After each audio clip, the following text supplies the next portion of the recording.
Bueno, estimados amigos, ¿cómo están? Buenas tardes. Para mí es un gran placer de estar nuevamente con ustedes. Semana tras semana avanzando algunos temas de cívica. Hoy nos toca ver un tema muy importante, es un tema consecuente de la semana pasada, que se llama mecanismos de resolución de conflictos, ¿no es cierto? Nosotros hemos hablado ya acerca de los conflictos, hemos explicado qué es un conflicto, ¿no? Bueno, indudablemente, toda persona sabe muy bien que a través del tiempo va evolucionando. Pero la evolución no es como uno piensa, pacífica como tal, como nos encantaría que sea así, ¿no? Por ejemplo, imagínense que yo dibuje acá una línea acá y otra línea acá, ¿no? A mí me encantaría que la evolución de las personas sea así. Eso sería bonito, ¿no? Una persona nace acá y muere acá y su evolución sea así lineal, pero eso no es así. En el desarrollo económico, político y social, el hombre, ¿qué cosa tiene? Tiene etapas en su evolución, ¿no es cierto? A veces tiene etapas donde hay así abundancia o donde hay, ¿qué cosa? Escasez, ¿no? Una evolución así, ¿no es cierto? Claro. Entonces, en el desarrollo social, aunque parezca mentira, existen conflictos, ¿no es cierto?, que constantemente se están dando, ¿no? Por ejemplo, en economía, ¿cómo podemos poner algunos conflictos? A ver, en economía, ¿no? Conflictos sociales, ¿no? El paro, por ejemplo, miren, ve. En 1886, un 1 de mayo, en la ciudad de Chicago, se llevó un tremendo conflicto que impactó al mundo entero, ¿no? Y que fue la causa principal para la conquista de las 8 horas de trabajo, ¿no es cierto? ¿Entendió usted? Tremendo, ¿no? También tenemos ahí las huelgas, ¿no es cierto? Tenemos el boicot, tenemos el sabotaje, tenemos el lookout. Son formas de conflictos que se presentan, ¿no? Y esos conflictos deben ser, ¿qué cosa? Paralizadas, ¿no? Por ejemplo, en términos no económicos, sino sociales, tenemos conflictos como, por ejemplo, el racismo, ¿no? La xenofobia, la exclusión. En términos políticos, ¿qué conflictos tenemos? Por ejemplo, un golpe de Estado, ¿no es cierto? Un problema de levantamiento, ¿qué cosa? De las sociedades, ¿no? ¿Entendió usted? Entonces, en el desarrollo social siempre existen conflictos. Hemos dicho que un conflicto paraliza a las personas. Un conflicto merma el desarrollo de las personas. Un conflicto merma su crecimiento. Pero eso sí, un dato simple. Los conflictos tampoco lo podemos solucionar a la fuerza. Eso estaría bastante mal. Sino hay que solucionarlas democráticamente, en base a la razón, en base a las leyes, en base al diálogo. ¿No? ¿Y por qué? Porque en nuestro país, lógicamente, prevalece un Estado que goza de derecho, ¿no? ¿Qué es un Estado de derecho? Es un Estado donde la ley se impone, donde la Constitución prevalece, donde los poderes del Estado tienen fortaleza ¿de qué? De ordenar, de mandar, de guiar, ¿no? Cuando eso se rompe, entramos en un estado ¿de qué? De hecho, ¿no? Donde una autoridad manda, ¿no? Y puede violentar tus derechos y puede pasar encima de ti. Por eso lo que debe prevalecer acá, ¿qué cosa es? Es un sistema democrático, un sistema donde la ley se imponga, ¿no? Entonces, cuando existen conflictos, habrá que buscar algunos mecanismos que solucionen y den, ¿qué cosa? Una solución viable a ese conflicto. Y eso es el tema del día de hoy, hablar sobre los mecanismos de resolución de conflictos, ¿no? ¿Qué son estos mecanismos? Son técnicas, son principios, ¿no es cierto?, estructuradas que permiten resolver conflictos de tipo social, legal o político, ¿no? O sea, vamos nosotros a resolver, pero eso sí, en base a la ley, en base a la razón, en base al diálogo, no en base a la fuerza. Porque nosotros acá tenemos un Estado de Derecho donde se impone la ley. ¿Estamos de acuerdo? Bueno, ¿cuándo se presenta un conflicto? Ya ustedes lo saben ya. La semana pasada hemos visto que un conflicto es un proceso que se inicia cuando una parte percibe que la otra parte está violentando tus derechos. Correcto, está violentando tus derechos, ¿no? Afectando de manera negativa tu crecimiento, tu desarrollo, tu bienestar. ¿No es cierto? Pero eso sí, ese conflicto tiene que solucionarse, porque si no se soluciona, vivir en conflicto permanentemente, pues va a causar ¿qué cosa? Malestar en la población, ¿no? Entonces la pregunta sería así: ¿cuáles son los mecanismos para resolver los conflictos? Y se dice que hay 4 mecanismos importantísimos, que si dejamos de lado estos mecanismos, los conflictos pueden continuar. ¿Y cuáles son? La negociación, la mediación, la conciliación y el arbitraje. Esos van a ser, ¿qué cosa? Los 4 mecanismos de resolución de conflictos. Bueno, explicaremos uno por uno, ¿no es cierto? ¿Qué cosa es la negociación? Imaginémonos, por ejemplo, que exista un conflicto salarial. Una persona está trabajando o un grupo de personas están trabajando en una empresa y notan, por ejemplo, que el empresario está violentando alguno de tus derechos. Por ejemplo, no te da un salario adecuado, no gozas de beneficios sociales como CTS, como jubilación, como tiempo de servicio. ¿No es cierto? No te están pagando tus horas extras, o sea, tú notas que están existiendo alguna violación de tus derechos, porque el otro se está imponiendo hacia ti. Entonces, ¿cómo podemos solucionar ese problema? La primera sería, ¿qué cosa? Mediante la negociación. Correcto. ¿Qué significa la negociación? Que cuando hay un conflicto, la solución lo van a determinar o lo van a dar entre solamente las 2 partes implicadas. Solamente las 2 partes implicadas lo van a dar, ¿qué cosa? La solución de ese conflicto. Nadie más va a intervenir. Por lo tanto, si las 2 partes implicadas van a resolver el conflicto, entonces aquí algo se tiene que imponer. ¿Qué se va a imponer? La razón y el diálogo. La razón y el diálogo. Es decir, para poder resolver ese conflicto, yo tengo que darle respuesta a la razón, más no a la ilusión. Y encima tengo que hablar, porque si no hablo, el conflicto va a existir. ¿Estamos de acuerdo? ¿No es cierto? En este tipo de conflictos, recuerden bien, muchas veces cuando hay un conflicto, siempre alguien te ayuda a resolver ese conflicto.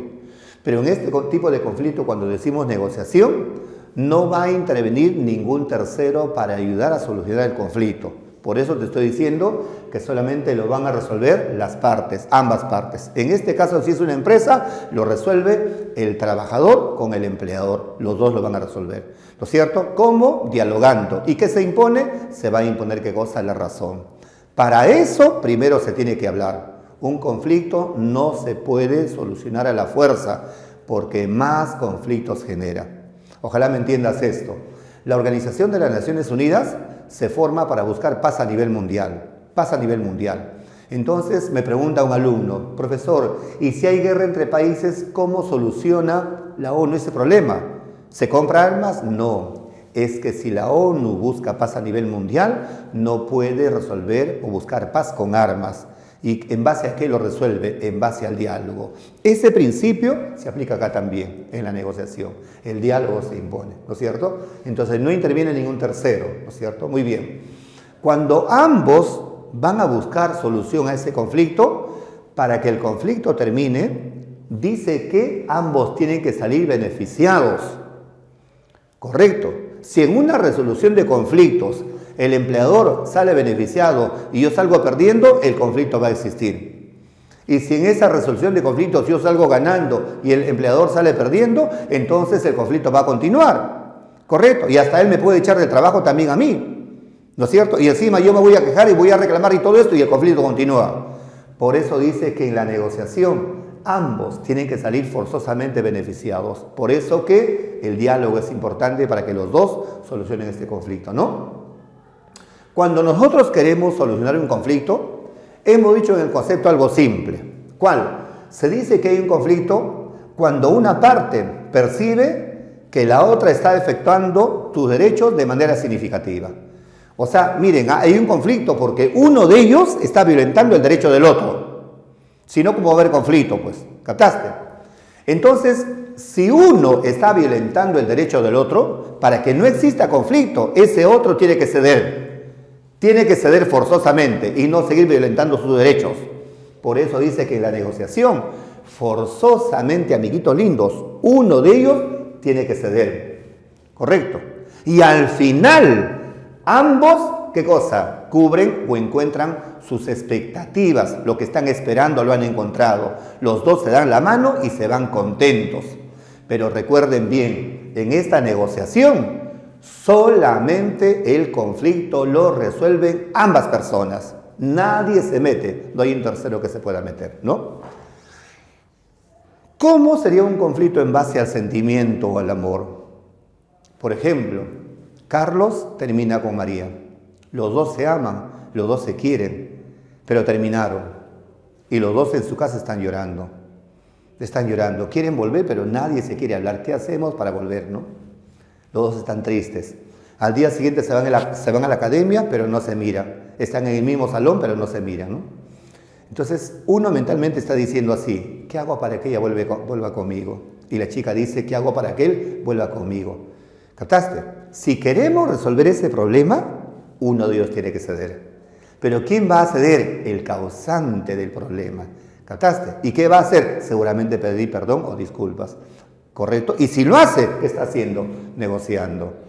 María, mira, la verdad es que me siento muy triste porque hemos peleado. Mira, por favor, pórtate bien, no te portes así y solucionan el problema. Eso es negociación, cuando ambas partes solucionan un problema, pero date cuenta, uno de ellos forzosamente cede. Y al final, ambos, ¿qué cosa encuentran? Sus famosas expectativas. ¿Ya? Eso es la primera forma de resolver, ¿qué cosa? Un conflicto. ¿Qué pasaría si no pueden ambos solucionar el problema, el conflicto?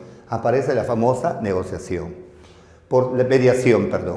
La mediación, amiguitos lindos, recuerden bien, es la segunda etapa de los mecanismos de la resolución de conflictos. O sea, es decir, damos un paso más adelante, ¿no es cierto? Ya está. ¿Cuándo decimos que existe mediación? Cuando al no poder resolver un conflicto entre ambas partes, necesariamente ambas partes acuden a un tercero. Y el tercero va a ser, ¿qué cosa? Va a ser un mediador, ¿correcto? Va a ser un mediador. ¿Qué significa ser mediador? Significa, va a ser una persona que va a orientar a ambas partes a solucionar el problema. Va a ser, ¿qué cosa? Un orientador. Pero quiero que te des cuenta de algo, ¿eh?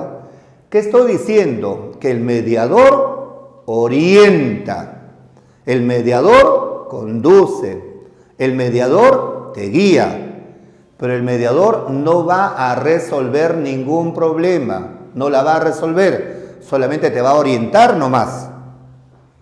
¿De acuerdo? Ahí está, se recurre a un tercero, cuyo rol va a ser, ¿qué cosa? De orientar a ambas partes. ¿Qué va a hacer? Va a guiar a ambas partes, pero no va a proponer ninguna alternativa de solución.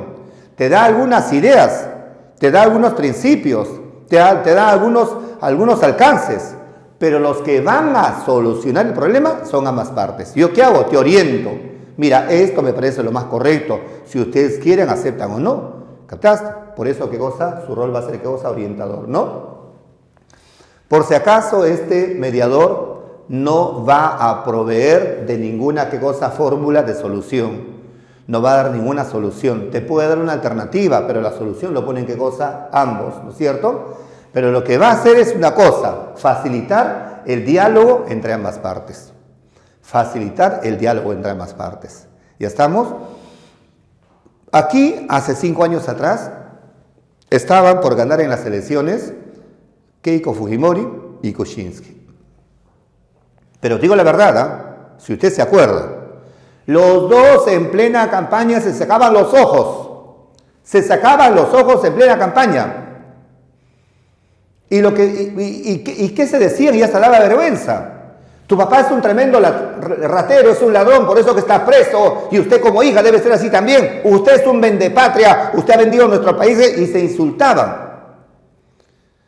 Y hasta que apareció una persona llamada el cardenal Landázuri y se acercó y dijo así, en una misa, yo me acuerdo muy bien: estimados hermanos, ¿cómo están? Hijos de Dios, estamos viendo acá una pelea horrible entre dos candidatos que nos van a representar en el país. Los dos se van a la segunda vuelta y parece que se están sacando los ojos entre ellos. Yo le voy a proponer algo. Amigo, si me está escuchando usted, Pedro Pablo Kuczynski, estimada Keiko Fujimori, por favor, ven acá a la iglesia, sentémonos, ustedes dialoguen. ¿Qué conflicto es esto? ¿Cómo se van a estar enfrentando entre ustedes? Y socialmente parece que esto no tuviera ningún sentido hacer ese tipo de conflictos. Vengan, yo les ofrezco la iglesia para que se sienten acá a solucionar su problema. Mire lo que dijo él, vengan a la iglesia a que ustedes solucionen su problema. ¿Qué está haciendo él? Es un mediador nada más. Él no va a solucionar ningún problema, ¿no? Hasta que los periodistas, cuando ya sale, se acercan donde Keiko Fujimori y le dicen, el cardenal Landázuri está invitando para que ustedes vayan a dialogar en la iglesia. Y ella dijo, yo con mucho gusto acepto, para que seguramente se ganen algunos votitos, ¿no? Y va y le dicen a Kuczynski, señor Kuczynski, el cardenal Landázuri ha dicho que usted, ¿por qué no se acerca a la iglesia a hablar con Keiko Fujimori? Y él, con mucho gusto, yo me acerco, y se acercaron. El periodismo fue ahí. Entraron a la iglesia, correcto. El cardenal se sentó a un costado y los dos empezaron, ¿qué cosa? A solucionar su problema. ¿Qué cosa fue el cardenal? Fue simplemente un mediador, une a las partes. ¿Ok? Eso es el segundo conflicto de la resolución, ¿qué cosa? De conflictos que tenemos.